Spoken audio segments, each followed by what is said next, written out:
After putting it on pause for nearly 2 weeks, the president took his grassroots-centric assistance program on the road to Calabarzon's Quezon province earlier today. At the Lucena City Convention Center, the president led the handover of 10-kilo rice bags to some 4 pre-selected beneficiaries from the vulnerable groups and then proceeded with a turnover of 200,000 checks to all the communities or barangays in the city. Our Carlo Candelaria has more to include the 165 student beneficiaries who received their 20,000 peso financial endowments from the Presidential Scholarship Fund.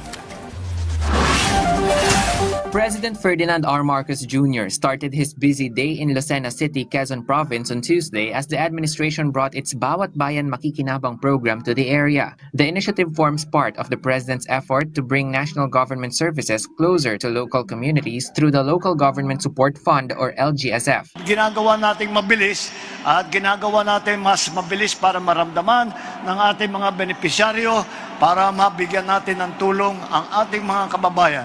Na alam naman natin, yung mga iba sa mga kababayan natin ay nangangailangan pa rin ng tulong. At the Lucena City Convention Center, the president, together with local officials, personally distributed 10 kilograms of rice each to around 4,000 beneficiaries from vulnerable sectors and low-income families. This is just the first batch of more than 52,000 beneficiary families in the city. The rice distributed under the program was sourced from local farmers through the Sagip Saka. Feli Ginto, one of the recipients, expressed her gratitude for the assistance, saying the free rice will go a long way in supporting her and her grandchildren, especially now that she is a widow. Talagang napakaganda ng programang ito na talagang patuloy na nakakatulong sa pamilyang katulad namin mahirap, ganun. Nagpapasalamat ako sa programang itong ibinibigay ni Pangulong Ferdinand na sa aming mga mahirap na nakakatuwa na naman na hindi isang beses lamang nabibigyan, kundi 6 na beses para sa isang taon. Talagang nagpapasalamat ako. For Oliver Veluz, a construction worker supporting 3 children through school, the rice assistance will help ease household expenses. Kasi imbis na bawasin sa sahod, nabibigyan nila ng tulong kahit paano. Maraming salamat po sa mahal na Pangulo sa mga ibinigay niyang tulong kagaya po ng pagbibigay ng bigas. Isa po ito sa napakagandang ibinahagi niya sa mamamayang Pilipino. The president also gave 200,000 pesos to each barangay in the city. Half of the amount may be used for barangay needs, while the other half will fund scholarships for 5 presidential scholars in each barangay, with each student receiving 20,000 pesos.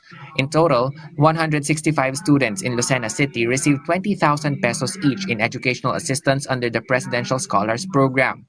The president encouraged the scholars to make the most of the opportunity. Sana ay mapakinabangan ninyo na mabuti itong tulong na ibinibigay ng Office of the President. Pagka maganda ang pag-aaral ninyo at nakapagtapos kayo, yung inyong makukuhang kaalaman ay kayamanan yan na buong buhay ninyo ay nasa inyo na.